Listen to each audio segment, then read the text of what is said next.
అది కాదు, మీకు అసలే బుర్ర తక్కువ. ఏంటి? ఆ, అదే మీరు కొంచెం అమాయకులు కదా, ఏదో చేయబోయి ఏదో చేసేస్తే ప్రాబ్లమ్స్లో ఇరుక్కుంటారని.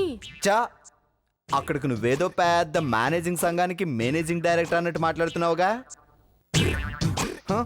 ఎదవ కోతలు కుయ్యి మాకు. చూడు, ఈ ఆర్య ప్లాన్ వేస్తే దావూద్ ఇబ్రహీం కూడా మన ఫ్యాన్ అయిపోవాల్సిందే. నీలాంటి చపాతీ సలహాలు మనకేం అక్కర్లేదు. ఎందుకు చెప్తున్నానో అర్థం చేసుకోండి. మీరేం చేయబోతున్నారో చెప్తే జాగ్రత్తలు చెప్తాను, లేదంటే అంతే సంగతులు. థ్యాంక్స్.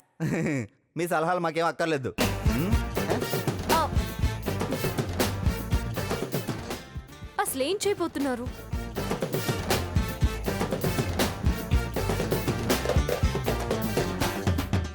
జాగ్రత్తలు చెప్తున్నది, జాగ్రత్తలు. అవును, ఆ రౌడీగాడు అర్జున్ని గండిపేట దగ్గర తీసుకురమ్మన్నాడుగా, ఫోన్ చేసి చెప్దాం.